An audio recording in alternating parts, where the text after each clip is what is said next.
are here with Dan Ouellet. He is our current Mill Creek Township Supervisor, and he's running again. Dan Ouellet, you've spent more than 4 decades in public safety roles throughout our township, from firefighter to EMT to fire chief.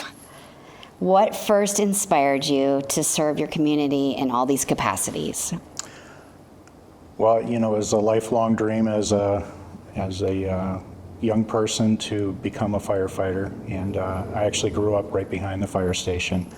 So back in those days, when there was a call, the siren would go off, and then I'd find myself at the fire station watching the trucks leave. And then, by the time I turned 18, I was actually old enough to join the fire department. And once you join, you keep going from there. And as I got more experience in the fire service, I wanted to continue to grow and rise up through the ranks. And then over the years, I became an EMT, I became a paramedic, and through the promotional process, I became a lieutenant, captain, and then eventually the fire chief, which is a rank that I served in for 13 years. So very proud of that. And a lot of that, once it gets in your system, it's just hard to get out of your system. I can't even imagine not doing it. And 44 years later, here I am, still involved, and still wanting to respond to calls. And a lot of this certainly wouldn't be possible without the support of my family, and they've been behind me the whole time. So that certainly helps. Absolutely. Well, you have 6 years as township supervisor also under your belt. And what are you most proud of during your current term? Well, 6 years ago when I ran for office, I saw some things that I knew we could do better, as a township.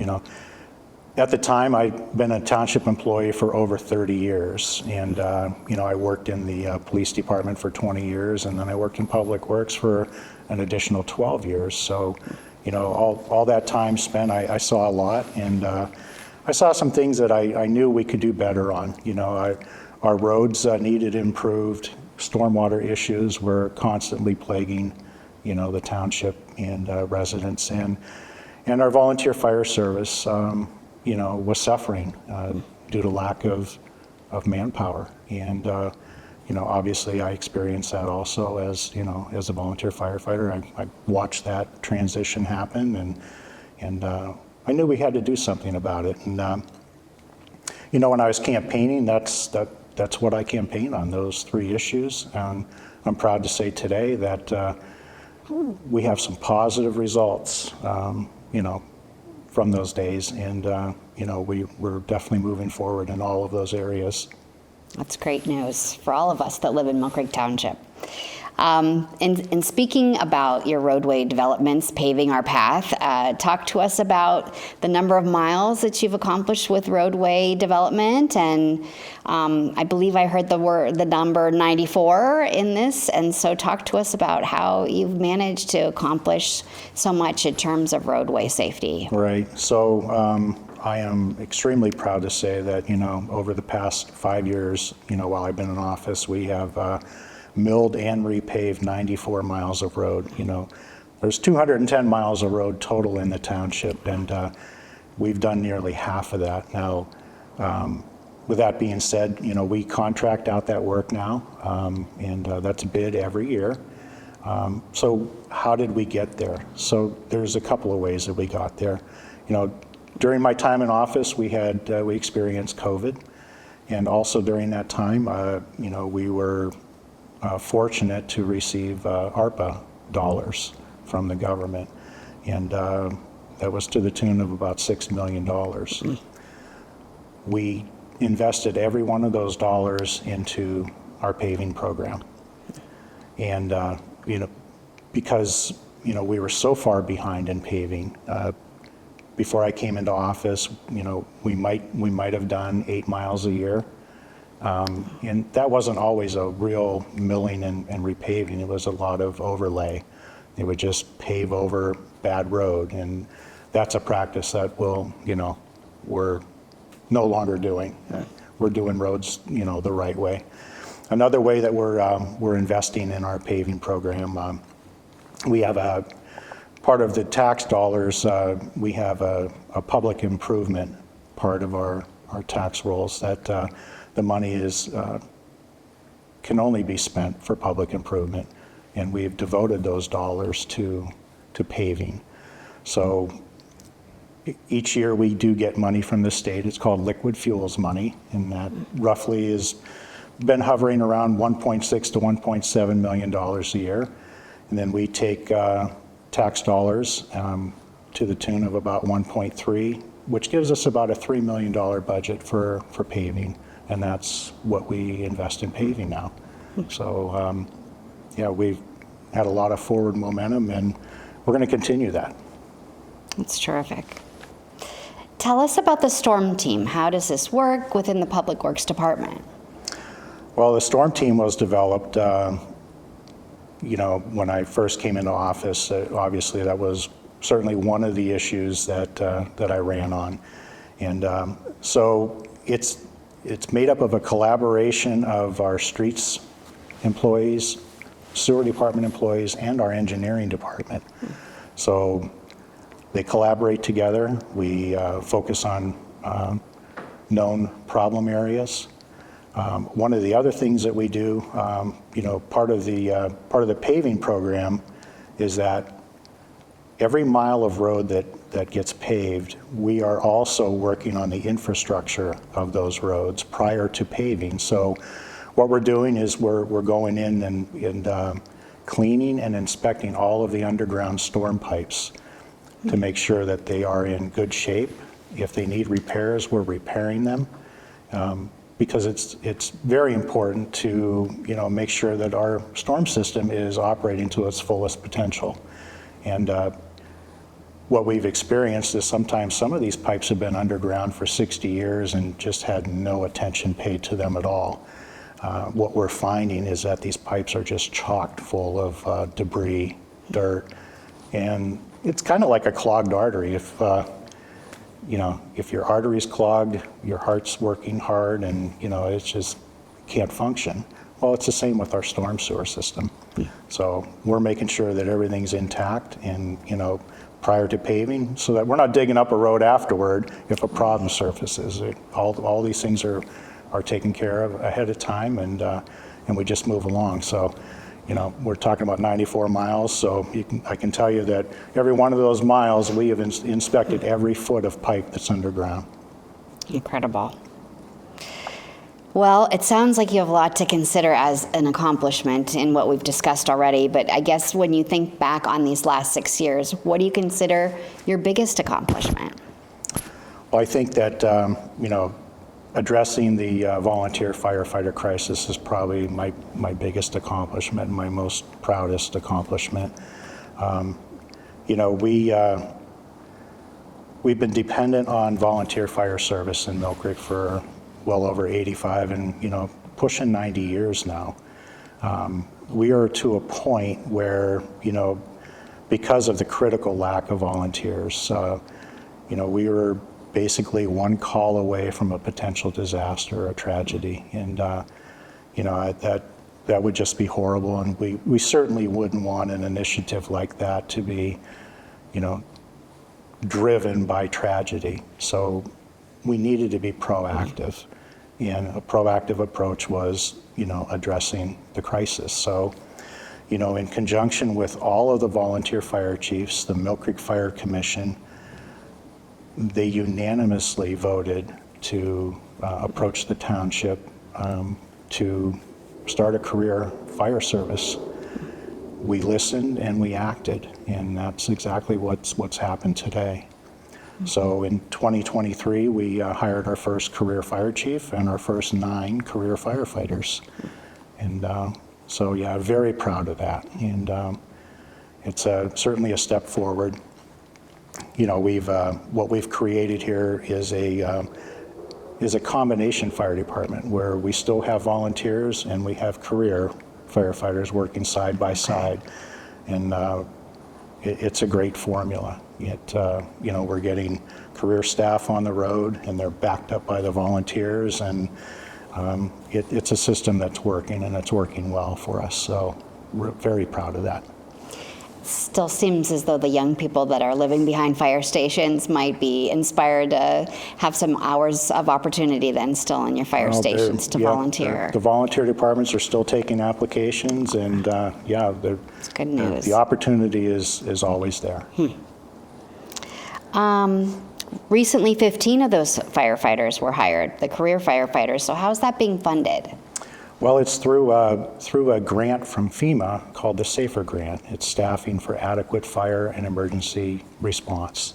I'm very proud to say that, we were one of 2 municipalities in Pennsylvania to receive a SAFER Grant in 2024. It was actually the largest grant awarded in Pennsylvania of over $5 million. So what does that cover? Well, that covers the salaries and benefits for those 15 firefighters for 3 full years.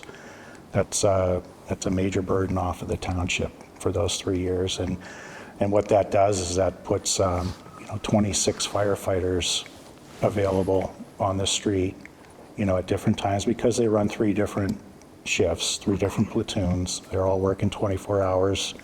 And then they're off for 2 days, and then they work another 24 hours. So that's how the system works. But that's how that program is funded. And after the 3 years, what do you anticipate as being your method of funding? So obviously, we've instituted a fire tax. So we did that in 2020. Well, it started in 2023. We instituted a fire tax, and so what the average homeowner is going to see moving forward, starting next year, would be an average of about $20 a year per $100,000 valuation of their home. So that would be the increase for 2026 and 2027. And in 2028, then it'd be between $30 and $40 increase in their fire tax. So by that point, we'll be regulated at where we're going to be. Sounds like a small price to pay for that level of assurance and safety for the years to come. It is. What lessons have you learned from your time in office? Well, probably the biggest lesson I've learned is transparency. The public deserves transparency from their elected officials, and that's one of the things that I know that we can do better on, and I'm committed to doing that moving forward. Do you have any positions or methods in place that'll kind of ensure that moving into the next 6 years? I know that you have a hotline I've heard about from a few people through the winter months that we were faced with. Mm-hmm. Are there other ways in which you can see that transparency rolling forward? Well, I think, just being upfront with people and really explaining what's happening in local government, and just talking more about what's going on. That's really what people want. There are times where, it's not always the response that they're looking for, but I think people do appreciate, being kept in the loop. Agreed. Well, speaking of being kept in the loop, right, real estate matters in government, and I'm curious, how often and to what extent is real estate being handled, or the conversations surrounding redevelopment and progress? How can transparency be improved in that area? Well, I know sometimes, when the townships deal in real estate matters, these are quiet issues. They're not public, but I'll just use the Gateway project as an example. I'm gonna have to start over. That's great, though. Maybe ask that whole question again. Yeah, okay. Let's do the whole question again. Okay. So in thinking about lessons learned and all things related to the progress that you're making in the township, real estate matters in government. And so explain to us how things are handled behind the scenes. How can transparency be improved just in terms of speaking to redevelopment or development? Well, you know, when we're talking about real estate matters, yet those are things that are certainly traditionally been, you know, kept quiet. And, you know, that's for a good reason. You know, if word gets out, you know, that the township is looking at property, that can cause, you know, prices to maybe even double or triple. Interesting. Or the deal just falls through altogether. And, you know, a lot of times, you know, it's not just the township, but it's the seller. It's the seller of the property that wants it to be low-key. You know, there is a time, you know, in the process, you know, where we can talk about things. I'll just use the analogy of, you know, somebody, you know, doing a blueprint drawing. You know, we may not be able to show that to you, but we can certainly talk about, you know, what a project may be, where it may be going, but not the clear-cut particulars, but, you know, it's all about, you know, shit. It's okay. That was good, though. You were doing well. Yeah. I feel like you answered it, though. Yeah. And as long as we can cut it there, I think Yeah, we're I good. don't know. Can we cut it there? All right. So you mentioned a configuration of sorts. So I was recently on the website and looked at the future land map, and I think that you did a really thorough, comprehensive landscape of all of the things that matter to Mill Creek residents. And you do a nice job of defining the areas without giving complete definition to those areas of interest for development. And now I understand the purpose in not giving us all the particulars. So in thinking about that redefined map, so to speak, there's a lot of conversation that surrounds the Presque Isle Gateway District. Mm-hmm. So speak to us a little bit about that and what kind of support are you finding in it? Well, what an opportunity we have. You know, we are really at the front door to Pennsylvania's most popular state park. You know, 4 million visitors a year travel down Peninsula Drive and come on to Presque Isle State Park. You know, when those folks either are coming to the park or leaving the park, we really want them to notice 8th Street and to travel down 8th Street. You know, the vision for 8th Street is, you know, with the redevelopment would be a hotel, retail stores, residential apartments, just all kind, you know, we're talking about restaurants. I got to start that all over again, stumbling here. Yeah, no, that's good. Kind of try to visualize it. I know, I felt bad I turned the page too.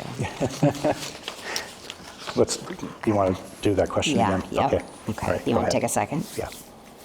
Okay.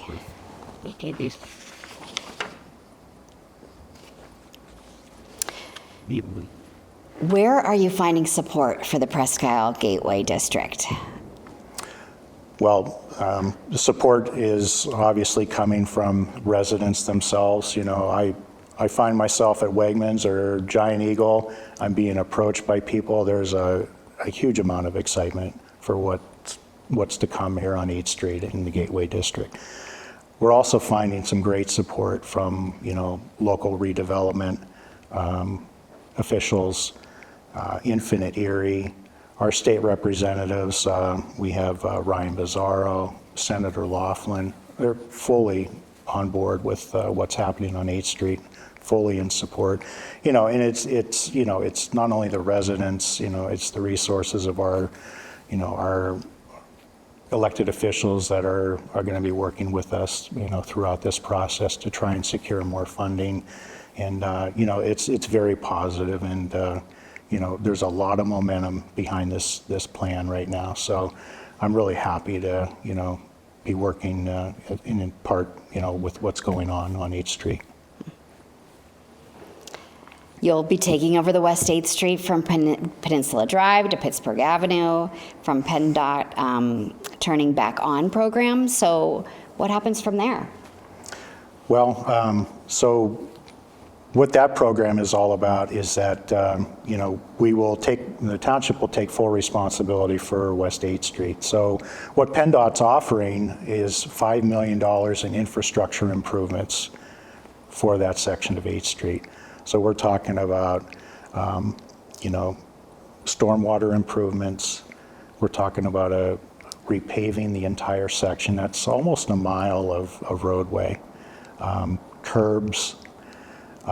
We also have a $3 million grant that will help us with sidewalks. There'll be sidewalks on both sides of the road to increase, pedestrian and bicycle safety too. So there'll be bicycle lanes along 8th Street, a center turning lane like there is now, but some real solid improvements, and that $5 million grant from PennDOT's really going to come in handy. And then once that work is done, then the road is actually turned over to the township. It's exciting. And on top of that, I just want to add that, when you take over a road like that, they do help you pay for, future maintenance. So the township will receive, I think, about $4,000 a year for maintenance, snow removal, and, things like that help you maintain and, keep the road in great shape. That's great to hear, especially when you consider the needs of the longevity of the roadways. And, I think that there's so much to think about in terms of where we could go. So it's nice to know people like you have been working behind the scenes to secure that funding. Right. Well, also, to go along with the 8th Street, all those improvements also improve all the property values and for every property along 8th Street. So, there is that added benefit. And the business owners, how excited should they be about this progress to come? Well, they are excited. We hear from a lot of them. There's a lot of them that are very much involved. In fact, much of what's happening on 8th Street is due to the comprehensive plan and Embrace Mill Creek. And really that was started all of at least 10, 11 years ago by business owners and residents of that area. They're the ones that got this started. This plan wasn't just hatched, a year or two ago. This has been a process, long in the works. It's been vetted, there's been public input. So, we're actually the ones that are fortunate to, be implementing it. This is, obviously this came from past administrations. They approved the Embrace Mill Creek plan, but, we have the good fortune of being the ones here today that get to, be the starting point for it. And it's a very exciting time. Well, it seems like we have the right people in the right places at the right time. And with you, Dan Ouellet, it seems as though a lot of what you've accomplished these last few years has been a collaborative effort, right? And you've certainly listened to the needs of the township. And you've lived here for 60 years. So you graduated from McDowell High School, go Trojans. And how has this township of yours and mine and the big audience, how has it changed over the years? What do you think residents value most today? I think that they value, the close-knit community that Mill Creek is. We really exploded in the 80s and 90s and, the early 2000s. There's so much growth. And obviously the growth in construction has slowed down, but, there's still a lot of potential out there within the township. And I would point to Bell Valley as probably one of the areas yet to be fully developed. There's still a lot of property in the Bell Valley area that, if the right developers wanted to, they could certainly develop that area. But yeah, I'd have to say that, Mill Creek residents, there's many of them here that obviously are lifelong residents, and, it's home, and there is that strong sense of community. And how do you react to those that may be resistant to the changes that you kind of fuel your fire, or those of others that are looking to see Mill Creek succeed in every way that it can? Are there methods or ways in which you address challenges for people in addressing their feelings related to change? I totally understand, change is hard for a lot of people. I am sympathetic to that. It's different. What we're doing on 8th Street, we've never done anything, to this extent before. This is a big move for Mill Creek Township. We've invested $7 million in acquiring that property, and I truly expect every one of those dollars to come back to us, whether it's through the sale of the property or through lease agreements with the developer that comes in to do this project. So it's not that the money is gone, it's invested. And, this isn't going to be an overnight project. I think that's, people want to see something and want to see, they're so used to having instantaneous results that, as soon as a building came down, they wanted to see something go up. I get it. I think that's natural. But, this is, we want the right developer to come in. We're not developers. we want the right developer to come in and make this, everything that it possibly can be. So it sounds to me as though you're listening to ideas, you're listening to residents' reactive nature, you're trying to be as transparent in the conversation as you can be. And so in that, just what do you hope to come next then from all of this conversation? What do you want to see for the future of Mill Creek Township? Well, I want to see obviously more of what's happening, Mill Creek is an aging community, and redevelopment is on the radar for us, and not just 8th Street, but where are we going to next? That's part of why the General Authority was formed. It's not just about 8th Street; it's about other projects and other locations, because they will come, and it's up to us to be proactive in projects like these and to redevelop before we get behind the 8 ball. I don't think you have to look much farther than the city of Erie. I think maybe they waited too long in some of these areas that, they just got too depressed, and, it's taken a significant amount of dollars to revitalize some areas, and we want to be ahead of that curve. And by redeveloping and building more businesses, making more opportunities for small businesses to start up and grow, that relieves the tax burden on the residents. Let's provide opportunities for other tax revenue. That sounds great to me. I'm hearing some of what might be called your top priorities into the next term. You're talking about redevelopment and safety. What do you want to make sure we walk away with knowing are among your top priorities for the next 6? Well, we have a lot of momentum already with our paving program. We still have a lot of work to do there. Stormwater is going to be a continuous problem for us. These are issues that we've inherited. This group of supervisors that's in office now, we've inherited a lot of issues that we're dealing with, and we're going to be dealing with for a while. These aren't quick fixes, and but we are doing everything we can to keep the momentum moving when it comes to stormwater control and fixing some of these flooding issues that have been plaguing our residents for quite a while. It's doing that. It's working on keeping the forward progress moving. That's really what's going to be key here in the next few years. And you mentioned how, a lesson learned is transparency, and I feel as though I've learned so much from you through this interview. So I'm really hopeful in the ideas of giving all of the Mill Creek residents such opportunity to continue these conversations with you. What do you think is going to inspire you to find others? And you have an opponent that's maybe speaking to others. So how do you want to make sure that we know exactly who you are? What should we know about Dan Ouellet? And to keep this conversation going?